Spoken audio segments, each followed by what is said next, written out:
ಇನ್ನು ನೀವು ಬಂಗಾರದ ಗಣಿ ಚಾನೆಲ್ಗೆ ಸಬ್ಸ್ಕ್ರೈಬ್ ಆಗದಿದ್ದರೆ ಈ ಕೂಡಲೇ ಸಬ್ಸ್ಕ್ರೈಬ್ ಬಟನ್ ಅನ್ನು ಕ್ಲಿಕ್ ಮಾಡಿ ಹಾಗೂ ದಿನನಿತ್ಯದ ಅಪ್ಡೇಟ್ಸ್ಗಳಿಗಾಗಿ ಬೆಲ್ ಐಕಾನ್ ಅನ್ನು ಪ್ರೆಸ್ ಮಾಡಿ. ಗದಗ ಜಿಲ್ಲೆಯ ಶಿರಹಟ್ಟಿ ತಾಲೂಕಿನ ಸುಗನಹಳ್ಳಿ ಗ್ರಾಮದ ಬಳಿ ಕಳೆದ ಬುಧವಾರ ಬೆಳಗ್ಗೆ ಅಕ್ರಮವಾಗಿ ಮರಳು ಸಾಗಿಸುತ್ತಿದ್ದ ಟ್ರ್ಯಾಕ್ಟರ್ ಪಲ್ಟಿಯಾದ ಘಟನೆ ಜರುಗಿದೆ. ಸುಗನಹಳ್ಳಿ ಹೊಸೂರು ರಸ್ತೆಯ ಮೂಲಕ ನಿತ್ಯವೂ ಹಗಲು ರಾತ್ರಿ ಎನ್ನದೇ ಅಕ್ರಮವಾಗಿ ಮರಳು ಸಾಗಿಸುವ ಟ್ರ್ಯಾಕ್ಟರ್ಗಳು ಸಂಚರಿಸುತ್ತಿದ್ದರೂ ಸಹ ಪೊಲೀಸ್ ಇಲಾಖೆ ಕ್ರಮವನ್ನ ಕೈಗೊಳ್ಳುತ್ತಿಲ್ಲ ಎಂದು ಸಾರ್ವಜನಿಕರು ಆರೋಪಿಸಿದ್ದಾರೆ.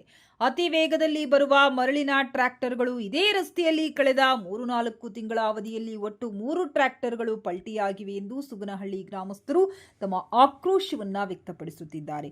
ಇಲ್ಲಿ ಭಾರೀ ಅನಾಹುತ ಸಂಭವಿಸುವ ಮೊದಲು ಈ ರಸ್ತೆಯಲ್ಲಿ ಅಕ್ರಮವಾಗಿ ಮರಳು ಸಾಗಿಸುವ ಟ್ರ್ಯಾಕ್ಟರ್ಗಳಿಗೆ ಪೊಲೀಸ್ ಹಾಗೂ ಕಂದಾಯ ಇಲಾಖೆ ಕಡಿವಾಣ ಹಾಕಬೇಕೆಂದು ಗ್ರಾಮಸ್ಥರು ಒತ್ತಾಯಿಸಿದ್ದಾರೆ.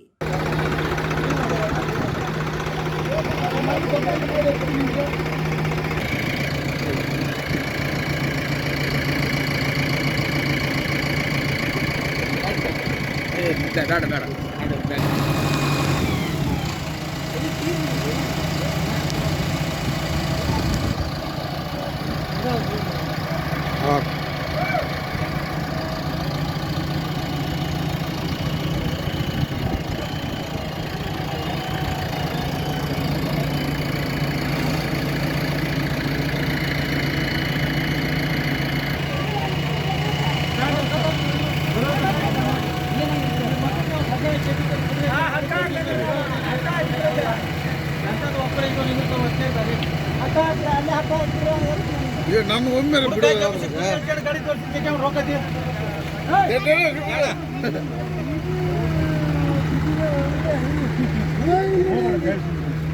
ಹೋಗ್ಬಾರ್ದ ಹಾಕಿ ಬಿಗಿ ಇರ್ತದ.